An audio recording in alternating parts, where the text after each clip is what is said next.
Hey guys, it's Dr. May. How's it going? Well, I hope you guys are doing pretty good. So today's topic is a little bit of a tough one, okay? It involves us taking a close look at ourselves and our self-sabotage patterns. But of course, as usual, I will also provide some tips for overcoming self-sabotage, okay? So let's, get this going. And here we go. All right, so check out this picture I found. So the guy is sitting on the limb of a tree, and while he's sitting there, he's sawing the limb of the tree. So he's probably just gonna fall down, right? So how many times do we do kind of stuff like that with ourselves, right? So whether you're in treatment and you're working on your mental health recovery, your substance abuse recovery, you're going for an educational or a work achievement or a relationship achievement, sometimes we get a little scared about it. And so our self-sabotage instincts kind of kick in. All right. So I'm going to normalize this for us and talk about this a little bit more. So how do we define it? What is self-sabotage? So it's basically defined as taking actions, whether consciously or unconsciously, that kind of mess things up for us.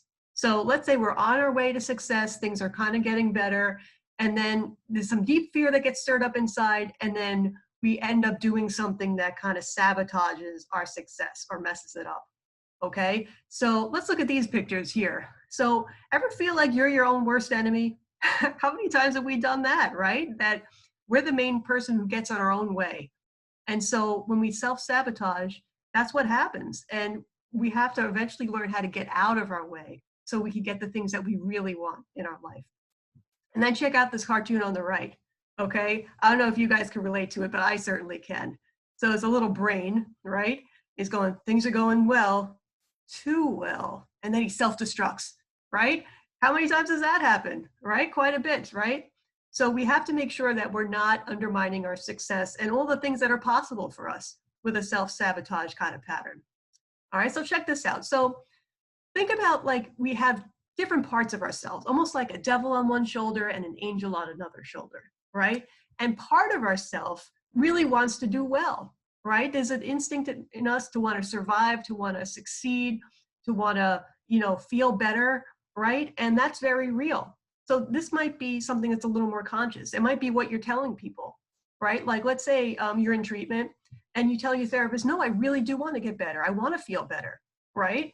And or let's say you really want to succeed, you really want to graduate, or whatever it happens to be. So part of you really does feel that way. But there might be another part of you that's based more in fear or shame, and it kind of lurking under the surface maybe, and it kind of ends up doing some things that kind of messes up your success. So these two parts of you could be kind of at war with each other, but we have to kind of make both of them in our awareness so we could make better decisions about what we really want to do. Okay. All right. So we're going to talk about now some of the functions of self-sabotage, right? Because we don't do this for nothing.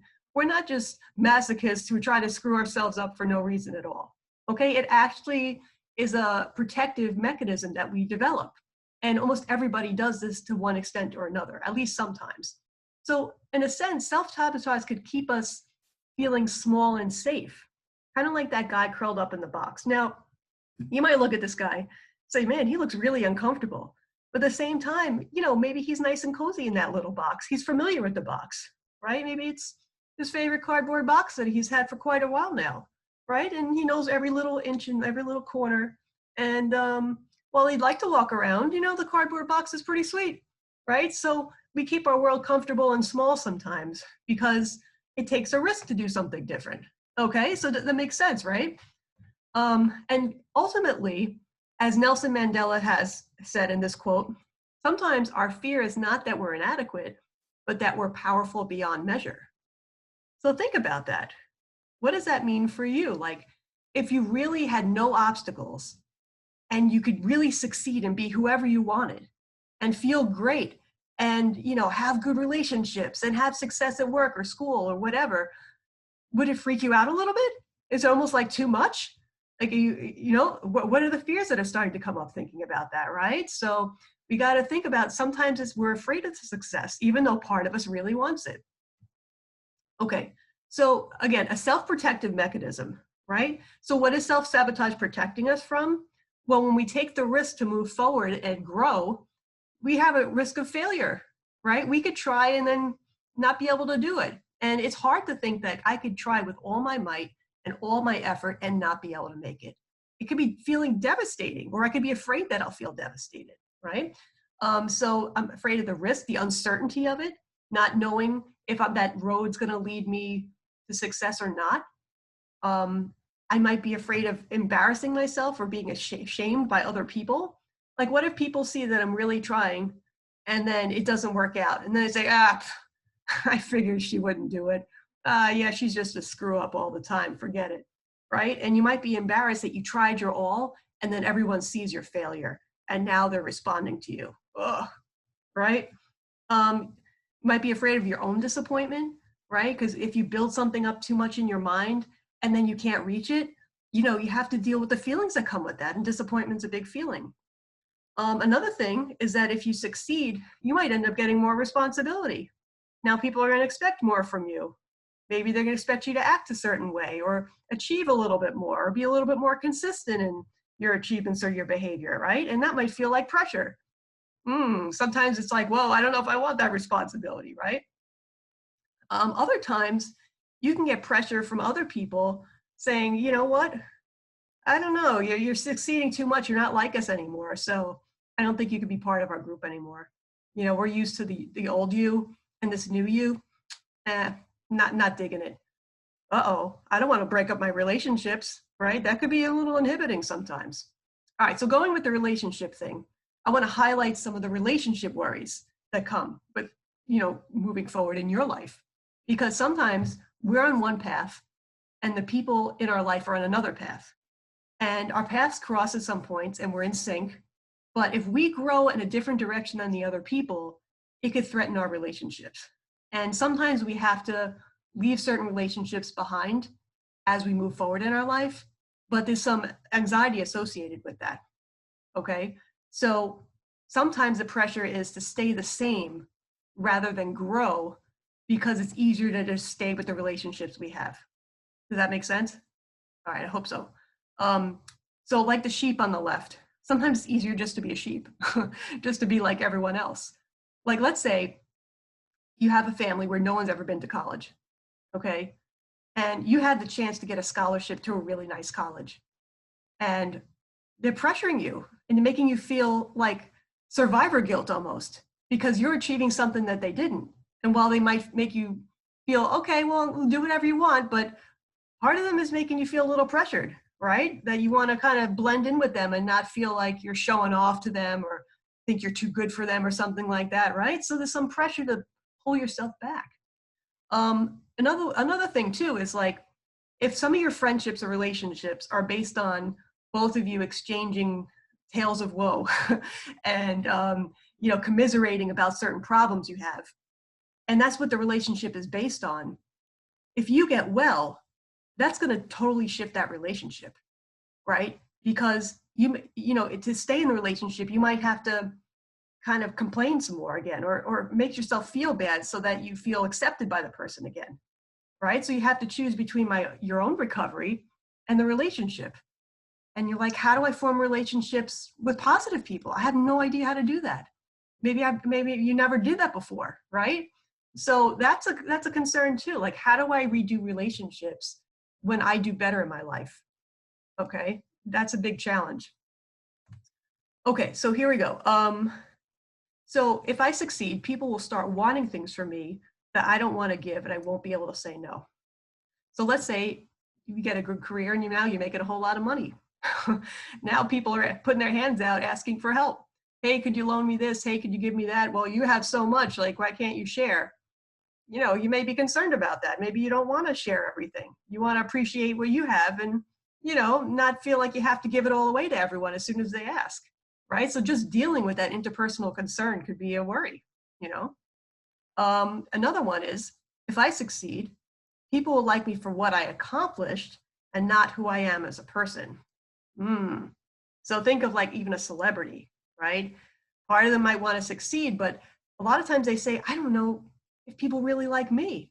They just like this image of me or the fact that I'm famous. I have no idea if they really care about me as a person. Or maybe they like someone for their money, or they like someone because they're really beautiful or something like that. But you're not sure that they really like me for me, So that could be a concern also. That could lead you to self-sabotage. Okay, so here's a major one.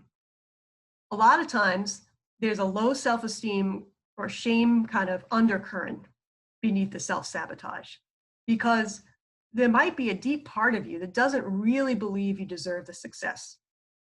Maybe because of earlier experiences or whatever it happens to be. So as soon as things start to get good, you start to feel like, I don't really deserve that.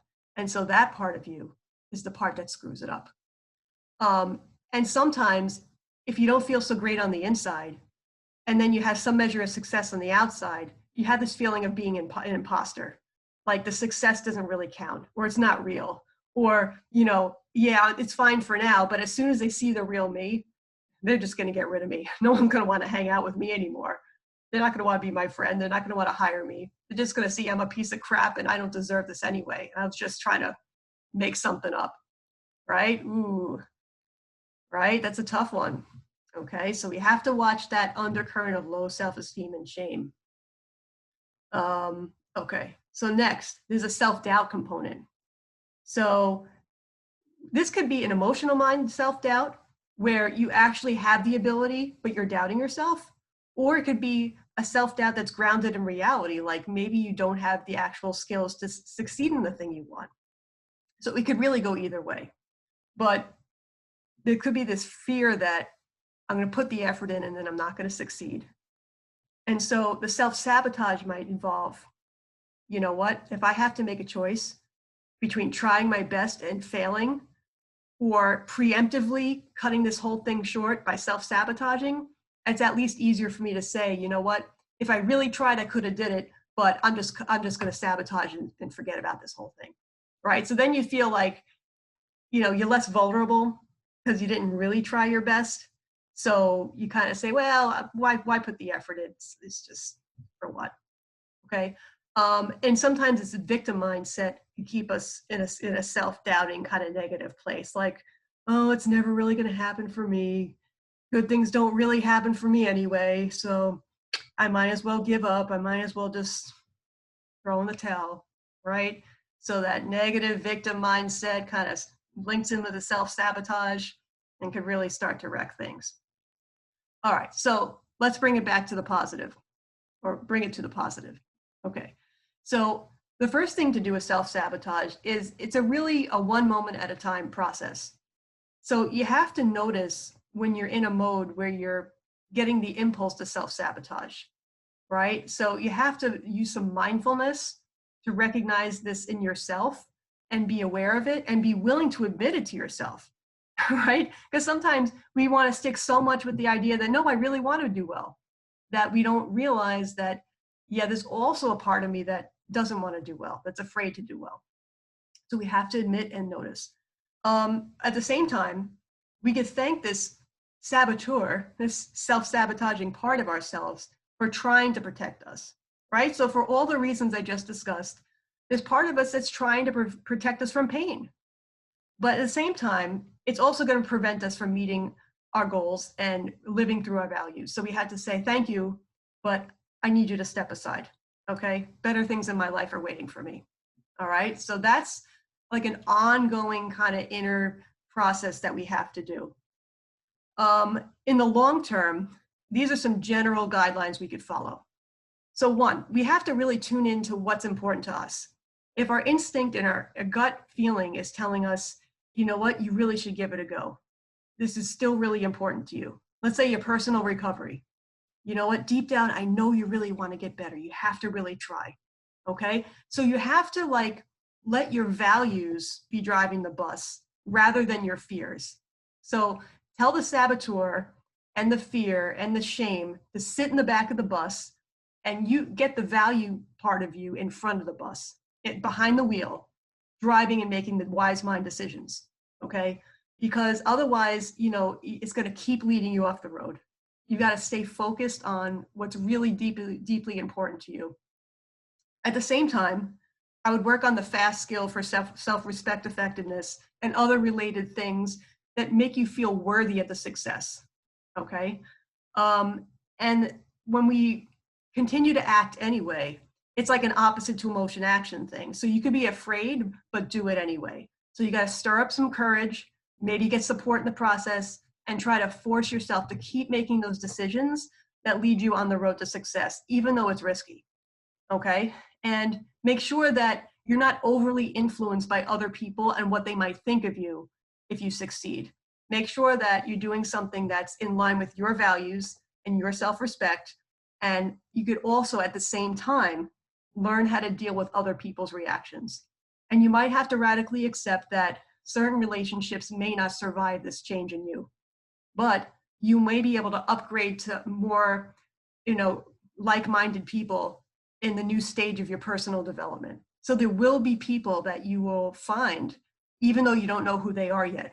But sometimes we have to, it's almost like a snake shedding a skin. We have to like let some things go in order to make room for the new in our life. Yeah, I believe this is the last one. Yes. Okay, so I hope that makes sense to you guys, and really work on this, because this is almost like in DBT what we'd say a treatment interfering behavior. So if you keep sabotaging your success, you're never really going to have the life that you want, right? And ultimately, we want a great life worth living. We only have one shot, right? So we got to do the best we can. All right, so keep trying, hang in there, and I'll talk to you again soon. All right, bye.